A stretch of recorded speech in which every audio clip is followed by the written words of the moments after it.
Are down low men violent towards the men that they are with in the same fashion that they're violent towards the woman that they're dating or the woman that they're married to? Hi, my name is Dr. Natalie Jones. I have been working with victims and perpetrators of abuse for many years, and I want to respond to a question. I've done a lot of postings and such on down low culture, mostly on my podcast, more so than I've done on TikTok. And again, that's been years ago that I've done think pieces on down low culture. So this person asked, do you think men who are on the down low, aka men who live a secret life as gay, but identify and lead a heterosexual lifestyle publicly, do you think DL men attack and dislike the men? I think you're trying to say the men that they are with, like they do their girlfriends and their wives. So um, I think a good movie that demonstrates down low culture is there's two, Moonlight and Brokeback Mountain is more popular. And so in Brokeback Mountain, very similar to what you see in Down Low Men, again, these men who lead heterosexual lives. They don't tell their wives or their girlfriends or their partners that they're having sex with men, right? So I think in very similar in Brokeback Mountain, both of those male characters, and it's been some years since I've seen it now. I saw it once. It wasn't a favorite movie either, so it doesn't like particularly move me in any way. But one of the things I do remember is the men in the movie who were having sex with each other were very psychologically abusive to their wives, mentally and emotionally. And I think one of them even got physical with his wife.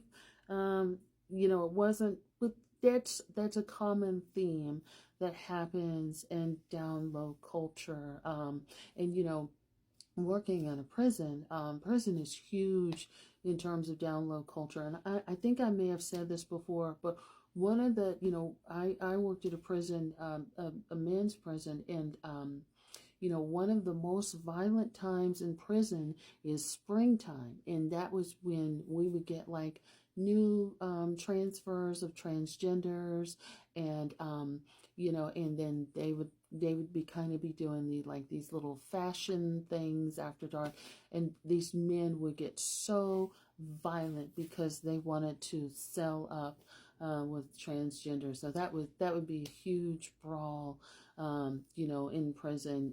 But now it's a lot more consistent. So I don't know if they're still doing that as much. But that was in the beginning when they were sort of trying out transgender and the men. Woo, if you were to remove a transgender from a man's cell, oh my gosh, they just But anyhow, um, fun times. But so going back to that, these men can be violent and abusive towards their wives, and because a lot of them are, they're dealing with.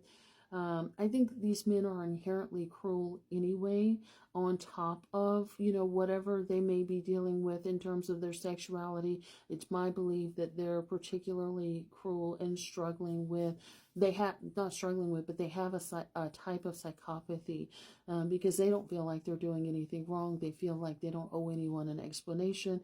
If someone gets affected by their actions, oh well, who cares anyway? So I personally am the type of person, I don't think that they care about the men who they're sleeping with or the women who they are sleeping with. And if they have children, I don't think that they care about that either. I think that they're very self-serving. In a lot of cases, they don't care about themselves either.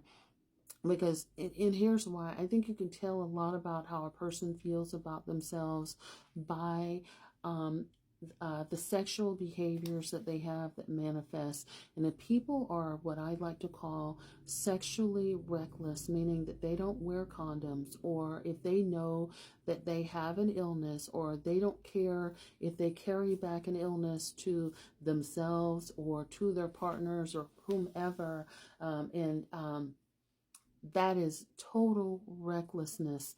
That's worse than being a kamikaze, because, you know, diseases and illnesses can wreak so much havoc outside of just, you know, I know a lot of people think of the big ones such as HIV, but, you know, chlamydia and gonorrhea and other illnesses, even just bacterial infections, can cause infertility in women. And I personally think, I'm not a doctor, I'm not a medical doctor, but I personally think that one of the reasons that there's such a rise in infertility, in particular Black women and Asian women are the front runners in this, is because of down low culture.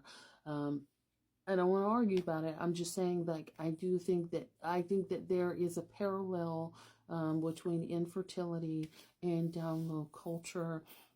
So anyhow, I don't think that men are as violent. So getting back to the original question, I don't think that men are as physically violent with the men that they're sleeping with. However, I do think that they are emotionally violent. I do think that they're psychologically violent. So I think that they lie to these men and they tell these men what they want to hear, because a lot of times gay men that are sleeping with these men, a lot of times they want love too, and not always, but a lot of times they want and need love too. They want a relationship, they want a commitment, they want a partnership. And again, men who engage in this down low behavior will tell people what they want to hear to get what they want, because they're only thinking about their own selfish needs. And so I think in a lot of times that can be with the man that they're sleeping with as well. I think that they could be sexually violent and aggressive.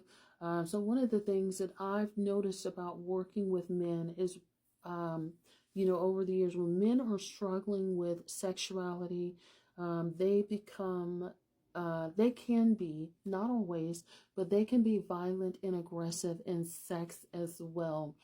So I think a movie that maybe demonstrates this, or maybe I think it was a show, you know, when a man has anger and they have this repressed rage, and a lot of men who are on down low are struggling with anger and repressed rage with themselves, and so they'll put that out on everybody. But again, a show that demonstrated this was Snowfall, and so Snowfall. The guy was beating the guy that he was kind of having sex with. And again, that's not always the case, but I have seen that manifest, you know, quite a bit in working with some of the people that I've worked with. And especially, you know, when people have a history of being assaulted. And I've shared this as well. I do think that, like, aggressiveness or violence in the form of BDSM or kinks also play a part in that, but I think it comes from trauma. But anyhow, that's going off on a different tangent. So yes, I do think that these men show up as violent towards the partner that they're with. I don't think it's as much as they are with their wives, or to the extreme that they are with their wives, for the simple reason that they're not spending as much time with these men as they are with their wives and their partners. I also don't think, but I think there's anger towards the gay man and the wife and the partner, and I think a DL man is angry with them because they can live their lives authentically. They can show up in the world and be who they are and freely walk with a free conscience, have love, show up, be celebrated, be accepted by everyone, where they are struggling with that. And so they hate them for that. I think they hate them equally for that. And say what you will, this is just my personal and professional opinion.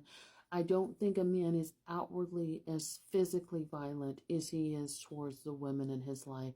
Just because I don't think men are as violent with men as they are with women in general. I think women are much more easily oppressed and aggressed against. So I hope that helps. Like, follow, and share if that's been helpful. And I enjoy your conversations and your questions. Thank